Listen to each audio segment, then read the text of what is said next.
Piloto boceja várias vezes na aproximação final. Vou falar de uma forma sucinta aqui a respeito de um acidente, mas essa frase foi utilizada por vários especialistas em acidentes de aviação, chegando a uma conclusão que eu não gostei. Inclusive, eu vi um jurista falar sobre este tema, repito, de uma forma que não se coaduna. A gente que trabalha com uma frente muito importante na área da perícia aeronáutica, nós precisamos ter muito cuidado, porque um sinal, um ponto de partida, necessariamente não é um ponto de chegada. Houve a conclusão precipitada de muitas pessoas, dizendo que o fato do piloto, antes de sofrer o acidente, ter bocejado várias vezes, ele estava muito cansado e o cansaço foi a causa do acidente. Eu vi esta afirmação. Nós estamos trabalhando com uma concepção muito interessante, que é o CSI da aviação, investigação jurídica em caso de acidentes aeronáuticos. E o nosso bate-papo aqui baseia-se em princípios e fundamentos da psicanálise e da psicologia forense dentro de investigação judicial e também dentro da perícia aeronáutica. Tudo bem? Eu sou o professor Calazans e para mim é um grande prazer tê-los a bordo. Piloto boceja várias vezes na aproximação final.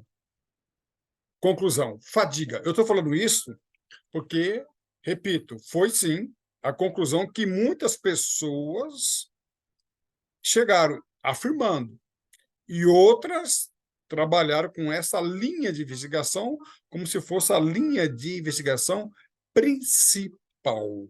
Tá? Eu estou falando aqui do acidente nominado TAN 3054, ocorrido dia 17 de julho de 2007. Eu estava presente, eu era controlador de tráfego aéreo na época, na Torre Congonhas, morrendo ali, totalizando 199 pessoas, considerando os ocupantes da aeronave e também pessoas que estavam ali nas imediações ali do acidente no prédio. Então, a aeronave veio para pouso na pista 35 esquerda de Congonhas, era por volta de 7 horas da noite, tá? A pista estava escorregadia, né? Nós tínhamos ali falta de grooving e vários outros fatores que eu não vou comentar aqui, mesmo porque no meu curso perito aeronáutico eu entro a fundo nesse acidente. Tá? A aeronave não conseguiu parar, ultrapassou os limites da pista, derivando um pouco aqui à esquerda e chocando aqui, onde havia aqui o prédio da própria empresa, né? E aí sim a aeronave explodiu. Tá? Então, de uma forma bem resumida, esse é o acidente, resultou em uma explosão, né? E infelizmente houve aí até então, acho não, né? Até então, né? É o maior acidente da história da aviação brasileira, com 199 pessoas, vítimas fatais. Tá? Então, nós podemos chegar a essa conclusão. Piloto boceja várias vezes na aproximação final. Fadiga. Eu, estudando psicanálise, dentro da psicanálise, eu vi um assunto, um tópico muito importante, que o bocejar ele pode representar tédio, ansiedade e fadiga. Coisa interessante, né? Então, pode ser tédio, ansiedade e fadiga. E o especialista em psicanálise, mais ainda em comportamento das pessoas, pode ainda diferenciar quanto tempo, quantas vezes ele bocejou, qual era o tempo do bocejo. Dependendo do tempo do bocejo, pode ser tédio, ansiedade ou fadiga. Então, uma pessoa especialista nessa área pode diferenciar o tipo de bocejo. E o tipo de bocejo pode refletir uma dessas, né, um desses resultados e causas, na verdade. E aí eu fazendo uma pesquisa mais ainda ampla e profunda, olha só, o bocejo por si só é uma consequência. O bocejo é um resultado final que pode ter como causa tudo isso aí, ó. Pode ser sonolência, pode ser cansaço, pode ser fadiga. Olha só, desidratação, doenças cardíacas, ou seja, aquela pessoa que trabalhou com a tese de que era fadiga, então vamos analisar a fadiga, vamos analisar a jornada, pega o regulamento diz que ele tinha que voar tantas horas, quantas horas ele voou? Pode, não estou dizendo que pode ser uma interessante linha de investigação, mas não é isso que eu estou falando. Eu estou falando de pessoas que afirmaram, de uma forma muito prematura e liviana, que o piloto estava cansado. E eu vi isso em palestras, não como linha de investigação, mas como, né, uma conclusão, o que é temerário. Eu quero usar esse espaço, quero usar esse caso para mostrar aos peritos, aqui eu não trabalho só com perito aeronáutico, mas também com perito aeronáutico, que nós não podemos prematuramente definir nem mesmo a linha de investigação, no sentido de já previamente concluir. Muito, muito, muito cuidado.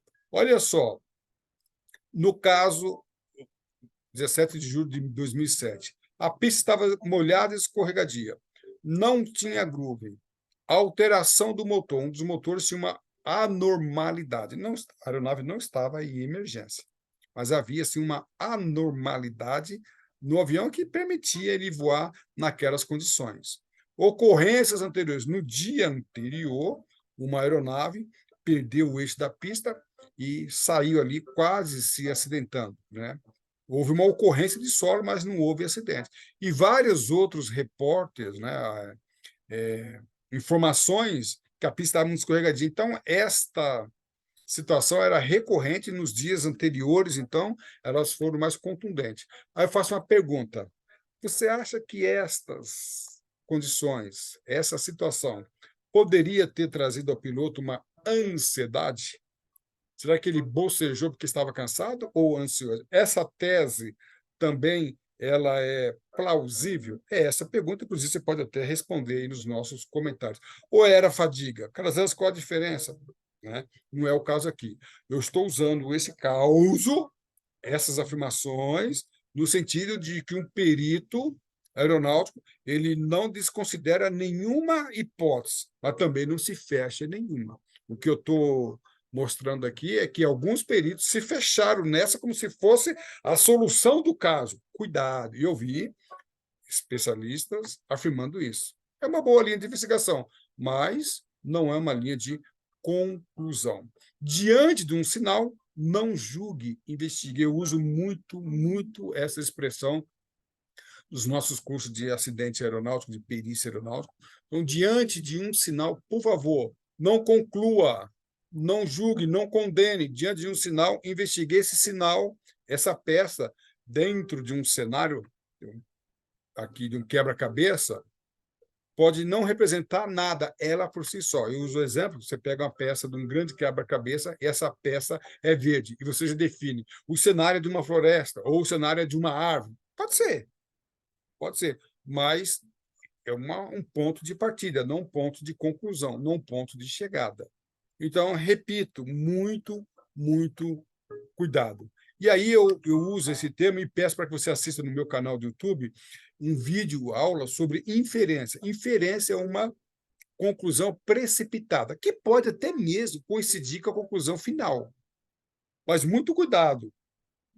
Esse assunto, para quem é perito em qualquer área, eu não trabalho só com a área de perícia aeronáutica, trabalho com outras áreas, em qualquer área, esse assunto é muito, muito importante. E também outro vídeo sobre efeito primazia. Então, as pessoas traçam uma determinada narrativa e procura provar que aquela narrativa é verdadeira, desconsiderando outras hipóteses. Então, a inferência e o efeito primazia, essas duas concepções, eu peço para que você assista aos meus vídeos sobre esse assunto, é muito importante. Aquela pessoa que, bem antes da conclusão do relatório final das autoridades aeronáuticas investigativas, afirmaram, como eu vi, que era fadiga pelo simples fato do piloto bocejar 9, 10 vezes, 15. Cuidado. Talvez seja isso. mas requer uma análise dentro da área da psicanálise ou da psicologia forense para que você defina isso, ok? E aí eu estou caminhando para o final e mostrando que os princípios e fundamentos da psicanálise e psicologia. Você que é perito, não só na área da aviação, eu tenho uma observação. É muito comum você, perito, se ater na sua área técnica, o que é muito importante. Mas uma investigação, ela pode transbordar para outras áreas. Eu estou dando aqui um exemplo. Tá? Então, a comunicação dentro da perícia, dentro de uma investigação judicial, é muito importante. Em nossos cursos, nós temos vários módulos, dentre eles a psicanálise e a psicologia forense, para que você consiga ampliar os seus conhecimentos e fazer uma excelente perícia. Esse caso, TAN 3054, que eu vou, ele no nosso curso de perito aeronáutico, então, se você entrar no meu site, www.professorcalazans.com.br, você vai ter ali cursos, dentre eles o perito aeronáutico e a CSI da aviação. São duas concepções que eu, sim, entro a fundo nesse acidente, no aspecto técnico, só para que você conheça melhor. O nosso site, Professor Calazans, tá? Ou se você quiser conhecer mais sobre o assunto temperamentos, psicanálise, psicologia forense, você tem meu e-mail e também o nosso telefone, que é Zap. E no nosso canal do YouTube nós temos vários outros vídeos sobre perícia aeronáutica, direito aeronáutico, acidente aeronáutico e temperamentos, por exemplo, é um assunto muito importante, dentre outras concepções, ok? A sua atitude define a sua altitude. Voe alto, estude com o professor Calazans. Para mim, professor Calazans, foi sim um grande prazer tê-los a bordo. Um abraço, tudo de bom. IPK, impecável.